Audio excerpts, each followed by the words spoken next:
Cuanto hace prospera. En cambio, los malvados son como paja arrastrada por el viento. Por eso no se sostendrán los malvados en el juicio, ni los pecadores en la asamblea de los justos, porque el Señor cuida el camino de los justos, mas la senda de los malos lleva a la perdición. Mis hermanos, esta tarde vamos a estar hablando de los aspectos de la vida del creyente. Porque muchas veces mientras nosotros estamos allá afuera viviendo nuestras vidas, se nos olvida cómo Dios está en todo. Se nos olvida que a Dios sí le importa las cosas de nuestras vidas. Sí le importa cómo nos sentimos y la circunstancia en que nosotros nos encontramos. Porque es difícil, pero Dios es fiel. Porque Él responde cuando menos pensamos que nos va a responder. Y mi oración esta tarde es de que esto vaya a servir para un chin de ánimo para cada uno de nosotros y que el Señor nos hable de una manera maravillosa. Saber que el creyente va a pasar por muchas pruebas, por muchos problemas y diversas también. Pero alabado sea su nombre, porque Él dijo ahí en su palabra, se me olvidó. El justo pasará por muchas cosas, pero el Señor los rescatará de cada uno de ellas. Amén. Que a Él sí le importa. Él es nuestro Padre. ¿Y a cuál padre no le va a importar las cosas en que andan sus hijos? Amén. Amén. Vamos a examinar cómo unas de las figuras de la Biblia pasaron por los afanes, pasaron por diferentes adversidades, pero el Señor los rescató a cada uno de ellos, porque Él los ama. Amén. El primero en que nos vamos a fijar va a ser en Elías. Si me pueden seguir en Primera de Reyes 19.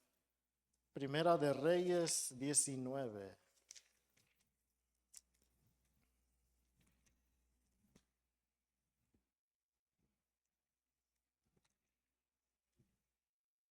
Yo me fui de paso.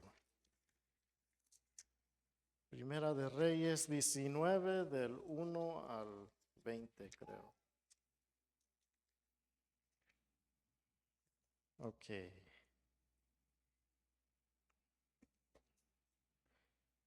Y dice, Elías huye a Horeb.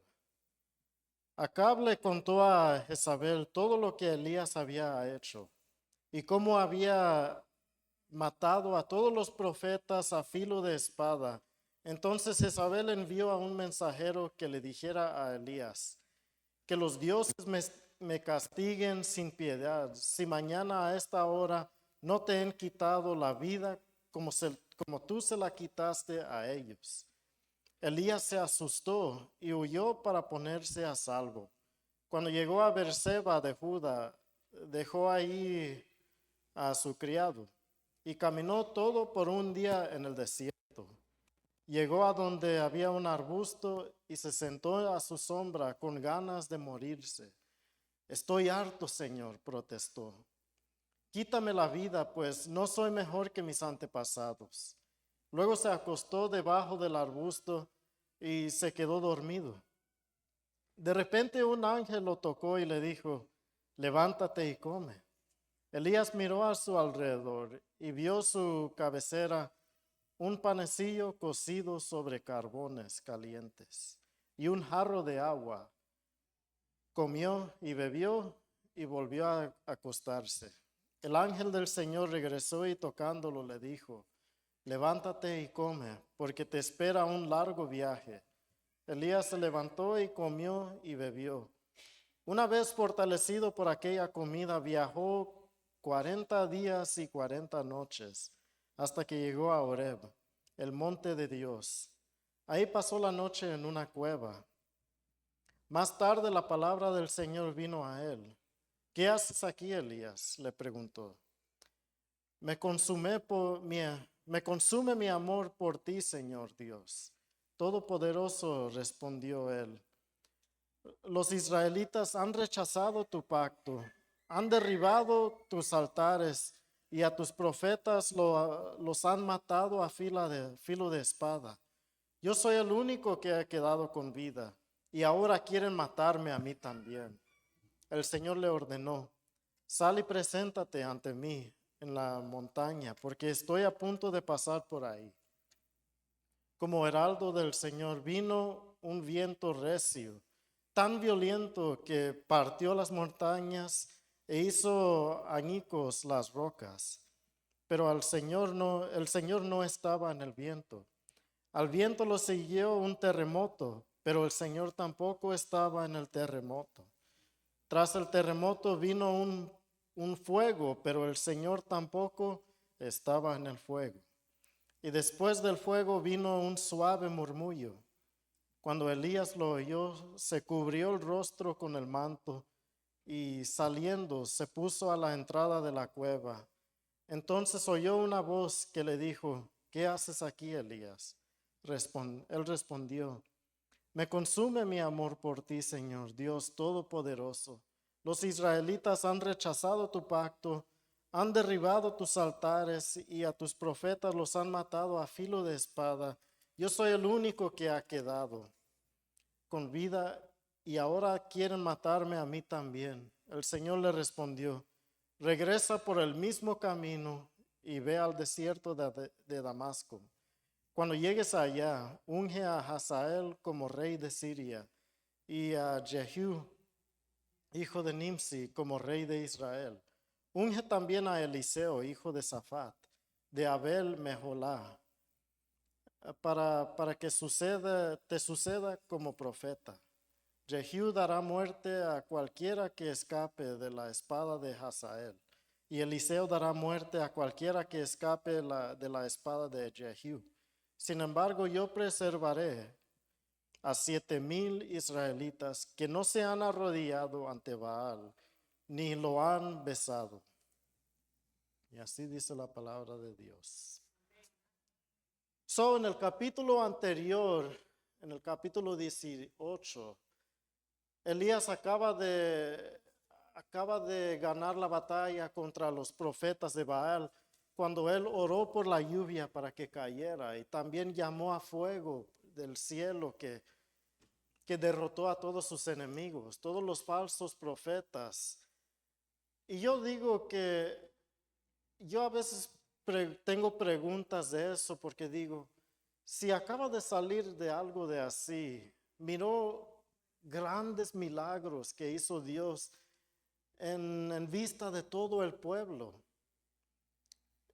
Entonces, ¿cuál fue el cambio entre Elías? ¿Por qué el cambio tan drástico? De repente huye para el desierto. Yo creo después de haber mirado un milagro así como cualquier de nosotros estuviéramos gritando, así como estamos diciendo de mi hermano Frankie la otra semana, hasta inventando palabras nuevas, diciendo, dícenselo, aleluya. Porque hemos mirado la mano del Señor obrando poderosamente. Pero yo sigo batallando con eso, preguntando, ¿qué le pasó? Ahí vemos que Elías caminó casi todo un día. Yo recuerdo a mi perrito que un día se espantó mucho porque estaba allá afuera con Edgar y se fue corriendo para la calle y le pegó a un carro y de repente se espantó y fue corriendo lo más rápido que podía. No tenía destino, pero huyó de ahí porque tenía miedo. Elías, cuando él se fue para esconderse, porque huyó del temor que ellos dijeron que lo iban a matar, yo no creo que él tenía planeado regresarse. Él se fue hasta donde no lo podían encontrar para pedirle a Dios que le quitara la vida en ese mismo momento, en un lugar aislado donde nadie lo va a encontrar jamás. Nadie iba a saber qué le pasó, pero ahí se acabó. Pero no, Dios tuvo otro plan con él. Aquí encontramos a un Elías completamente derrotado, sin paz, lleno de temor, dudando a sí mismo. Cualquier que se encuentra en una situación así empieza a reaccionar sin razón. No tenía razón. Pero el Señor tenía otro plan con él. Porque Él le dijo, mandó a un ángel para que le diera de comer, para que tuviera fuerza para la jornada, porque dijo que iba a ser mucho para él. En esa jornada donde caminó 40 días y 40 noches para hablar con el Señor, para que le dijera, ahora regresa de donde venías. Pero vemos que el Señor tiene una manera diferente para hacer las cosas, de una manera de que no lo entendemos, porque vuelve a preguntarle eso 2 veces. Le vuelve a preguntar 2 veces a Elías. Y Elías le dice, yo soy el único en Israel, en todo Israel, que no se ha arrodillado ante los dioses de Jezabel. Pero el Señor le dice que así no es, porque todavía aún tiene 7,000 israelitas que no se han arrodillado ante los dioses, ni le han besado los pies. Pero ahí vemos que hubo una diferencia entre Elías cuando él se encontró en ese monte y oyó ese murmuro. Y esa diferencia era que él experimentó con la presencia de Dios, con la presencia de Dios. Y eso hace toda la diferencia. Cada uno de nosotros podemos testificar de eso, de el día en que nosotros conocimos al Señor, hizo toda la diferencia. Amén. Ahora podemos fijarnos en otro de las figuras que viene siendo Pedro. Voy a leer de Mateo 14, del Evangelio de San Mateo 14.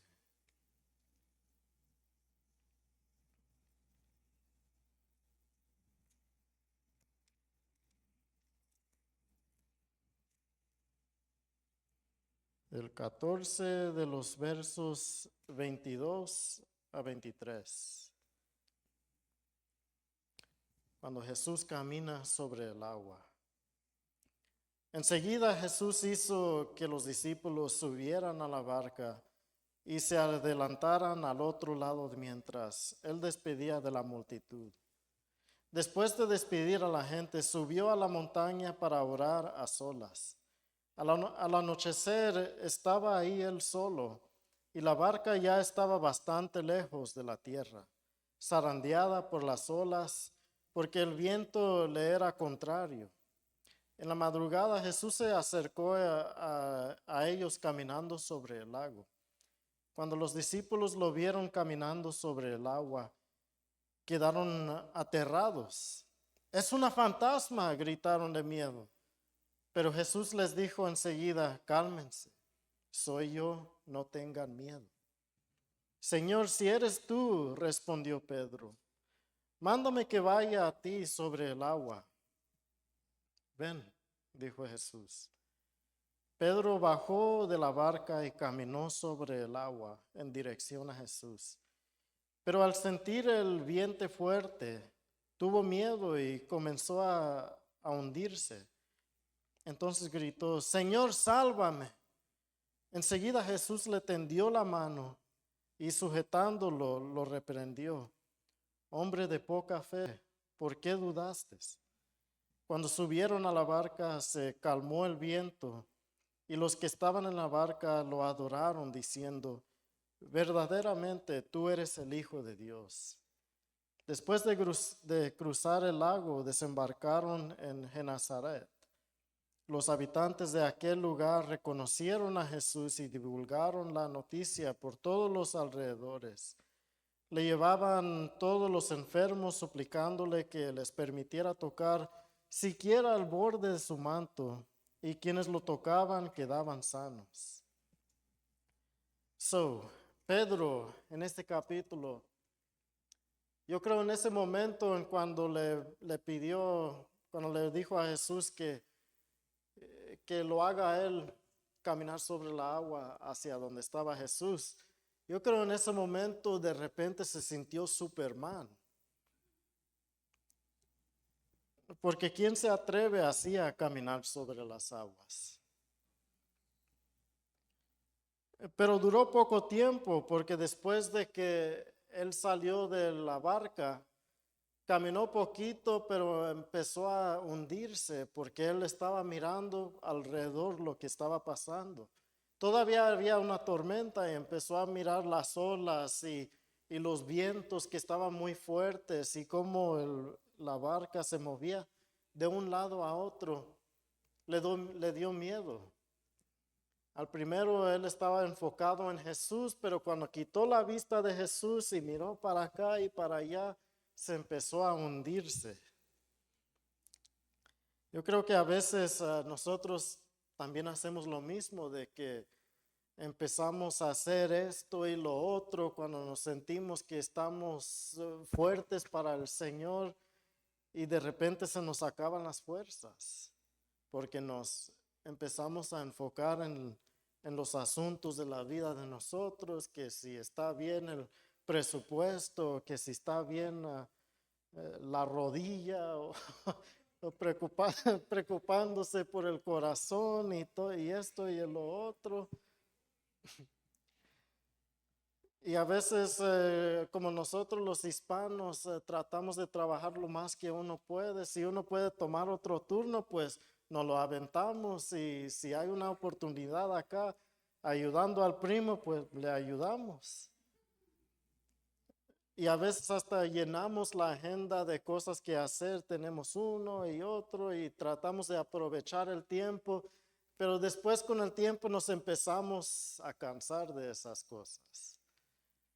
Uno se cansa de cualquier cosa, así como los discípulos se cansaban de sanar tanta gente. Si uno no tiene ese tiempo a solas con el Señor, se empieza a cansar el cuerpo, el ánimo cambia, no siempre va a ser igual. Nosotros quisiéramos sentirnos fuertes en todo tiempo, gritando, dícenselo. Pero desafortunadamente así no es. No se trata de los sentimientos de que uno está experimentando. Pero Dios siempre está con nosotros, no importando la situación. Nosotros estamos ocupados, quitamos la mirada del Salvador. Y de repente todo lo que miramos nos frustra, nos hace temer, nos hace dudar, nos distrae, nos quita la atención del único recurso que tenemos en la vida, que es Jesús. Y de repente lo de mi propio esfuerzo empieza a caer y cae rápido, ¿verdad?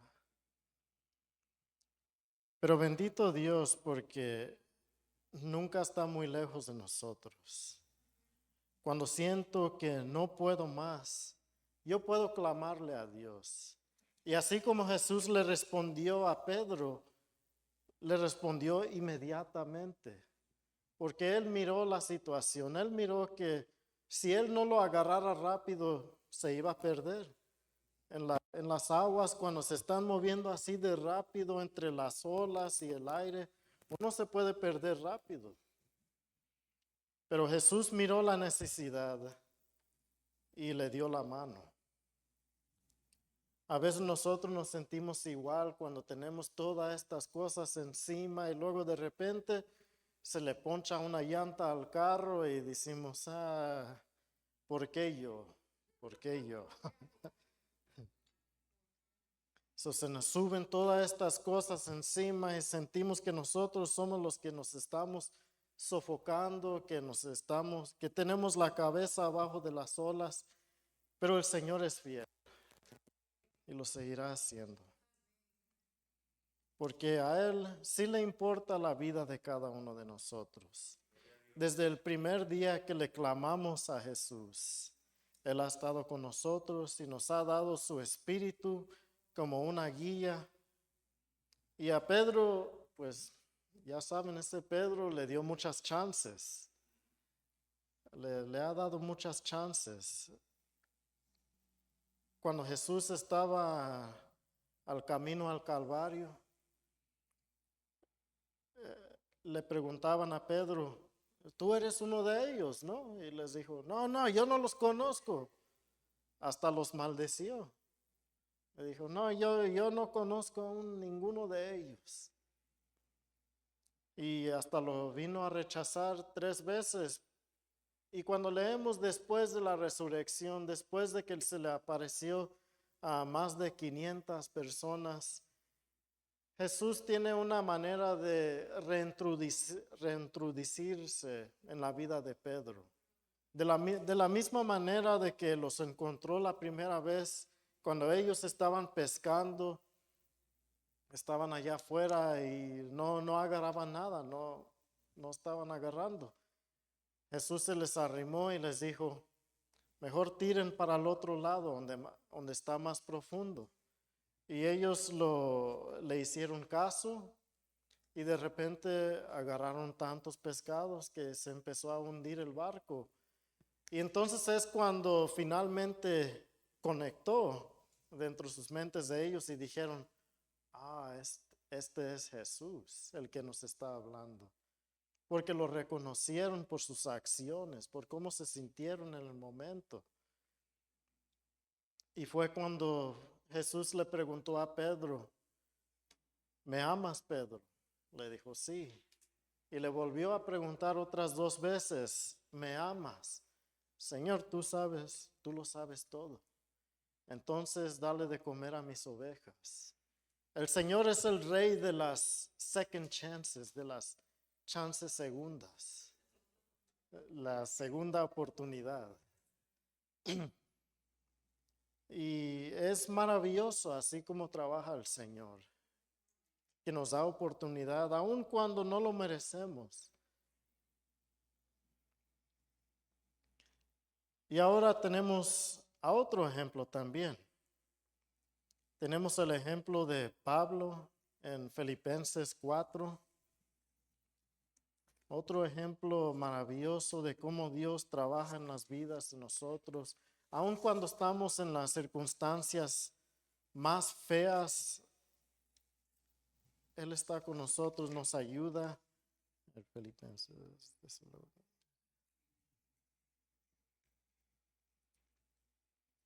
Aun cuando se encuentra en una circunstancia no deseable para nada, Pablo en la cárcel y enfermo.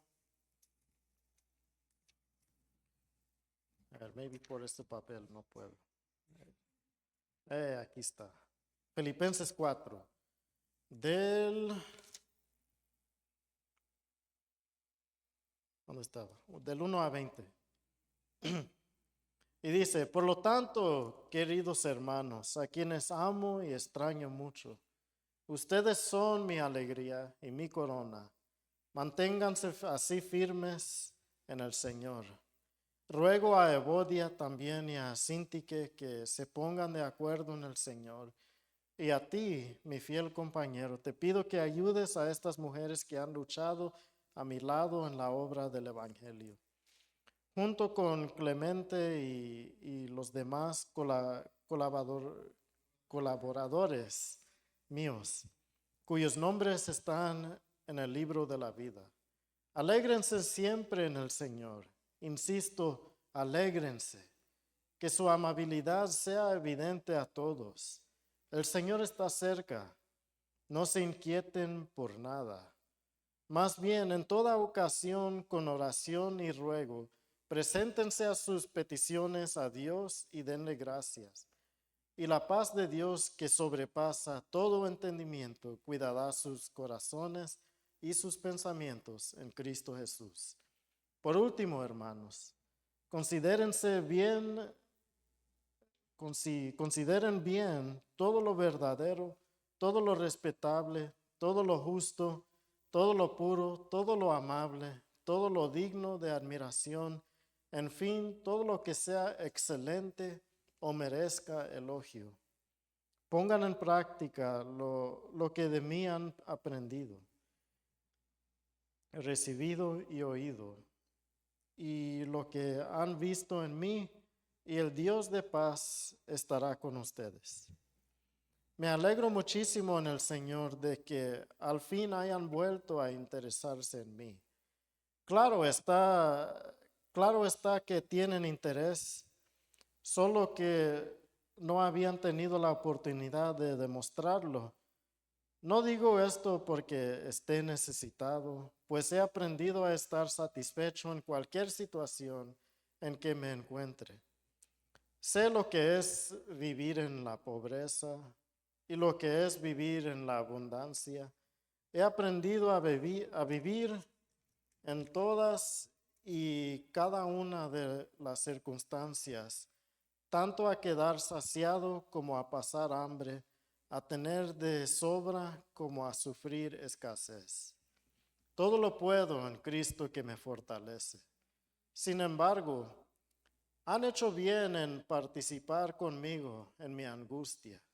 Y ustedes mismos, filipenses, saben que el principio de la obra del Evangelio, cuando salí de Macedonia, ninguna iglesia participó conmigo en mis ingresos y gastos, excepto ustedes. Incluso a Tesalónica me enviaron ayuda una y otra vez para suplir mis necesidades. No digo esto porque esté tratando de conseguir más ofrendas, sino que trato de aumentar el crédito a su cuenta. Ya he recibido todo lo que necesito y aún más tengo hasta de sobra ahora que he recibido de Pafrodito, lo que me enviaron. Es una ofrenda fragante, un sacrificio de Dios, un sacrificio que Dios acepta con agrado. Así que mi Dios les proveerá de todo lo que necesiten, conforta a las gloriosas, a las gloriosas riquezas que tienen en Cristo Jesús. A nuestro Dios y Padre, que sea la gloria por los siglos de los siglos. Amén. Es un capítulo poderoso, un capítulo que le ha dado ánimo a tanta gente por tantos años. Estar en medio de una cárcel, enfermo, pasando hambre, sufriendo, pero todavía exhortando a los demás a estar contentos con lo que tienen. Es poderoso. Y aparte del testimonio de Pablo ahí en esa carta, yo también quería compartir un cuento que estaba escuchando en el radio el otro día, donde había dos muchachas en los años 40, cuando estaba pasando la Segunda Guerra Mundial. Estas dos muchachas se encontraban en uno de los campamentos de los nazis allá en Alemania, donde dormían en unos dormitorios que las condiciones estaban tan feas. Pero el cuento se llamaba Dar gracias por las pulgas y los piojos.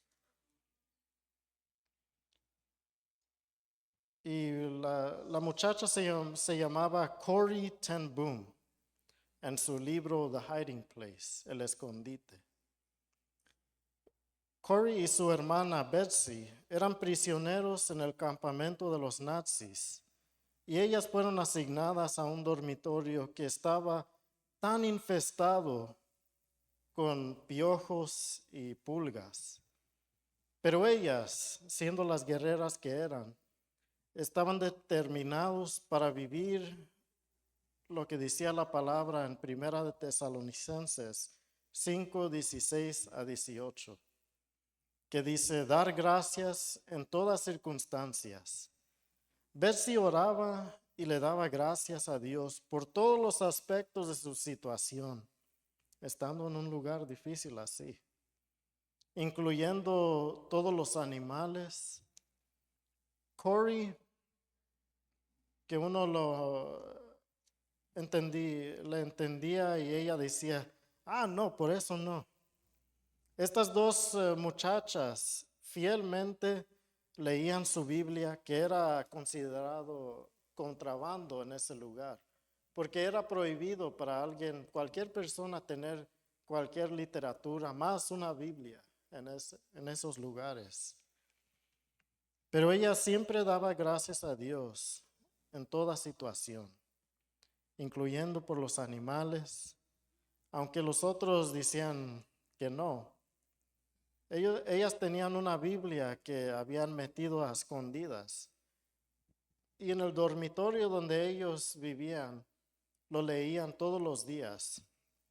Inicialmente era algo muy secreto, que no lo hacían a lo abierto para que no los vieran los guardias del lugar, porque si no les podía tener muy malas consecuencias si se dieran cuenta. Pero ellos tenían tanta gente que los estaban escuchando en ese lugar que todos se reunían cada noche para escuchar de la palabra de Dios. Pero ellos nunca entendían por qué los guardias no entraban al dormitorio donde ellos vivían. En todos los dormitorios los guardias regularmente entraban nomás a revisar que todo estaba como ellos querían y salían rápido. A veces buscaban a ver si tenían contrabando, pero no entraban a su dormitorio de ellos y ellos no sabían por qué. Hasta que después ellos se dieron cuenta que muchas veces los guardias no entraban a ese lugar porque se dieron cuenta que el guardia decía que yo no quiero entrar ahí. ¿Y por qué? No quería entrar a ese lugar porque estaba tan infestado con piojos y con pulgas, que los guardias cuando los mandaban a entrar ahí, ellos decían, no, yo no. Entonces para ellos eso fue una bendición, que los guardias no entraran a ese lugar. Estando en un campamento de concentración, era tan horrible, pero encima de todo eso, para tener piojos, pues esa era una situación malísima para ellos. Todavía tener piojos en un lugar donde uno puede estar tan deprimido, tan desanimado. Pero todavía en ese lugar así entró Dios y trabajó para el bien de aquellos que los amaban. Entonces, ¿cómo nosotros podemos a relacionar con eso? Si a veces a mí se me hace difícil dar gracias por los animales. Cuando nos infestamos nosotros en la casa de nosotros de las cucarachas, yo decía, ay no, ¿cómo yo puedo dar gracias por esto si se me hace tan difícil?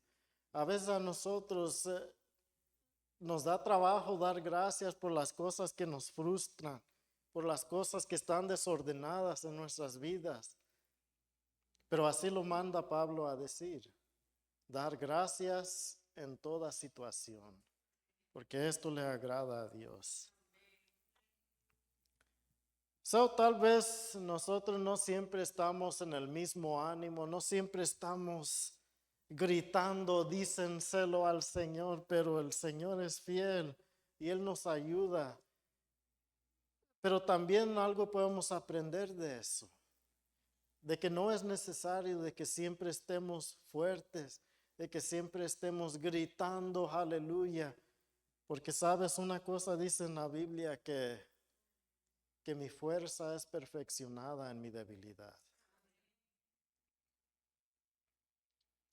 Y el Señor es glorificado en medio de todas esas pulgas y piojos. Damos gracias al Señor porque Él mandó a su Hijo Jesús a morir por nosotros. Cuando Él no tenía que hacerlo, no era necesario para Él hacerlo, pero porque Él lo hizo, porque nos amaba, porque Él nos consideró. Somos un poquito menos de los ángeles. Y así se glorifica al Padre. Y ahora con su luz caminamos. No siempre caminamos con la misma fuerza, pero con la misma fuerza que nada nos puede detener. Pero mi fuerza es perfecta en mi debilidad. Y su gracia abunde para siempre y siempre. Aun cuando no lo pensamos, su gracia siempre es suficiente. Eso es algo que miramos en la vida de cada uno de estos, que su gracia es suficiente. A veces queremos más, queremos que nos den un sueldo mejor, queremos que seamos los más reconocidos de York, pero con lo que el Señor nos da es suficiente. Vamos a orar. Padre bueno, te damos gracias porque tú has sido fiel. En las circunstancias más difíciles, Señor, tu gracia abunda. Padre bueno, te damos gracias por estos testimonios, porque tú has sido fiel. En medio de la inseguridad, Señor, tú nos afirmas con tu palabra. Padre bueno, te pedimos que nos sigas fortaleciendo nuestra fe, para que nosotros podamos seguir viendo todos los milagros más pequeños y los más grandes en nuestras vidas. Señor, sigue glorificándote en medio de tu pueblo, Señor. Que nosotros tengamos un corazón que arde por ti, Padre. Y te damos gracias porque tú siempre sigues siendo bueno y fiel. Hasta el día que tú regresas a este mundo, Padre. Te damos gracias. Y todo esto te lo pedimos en el nombre de Jesús y decimos amén. Amén.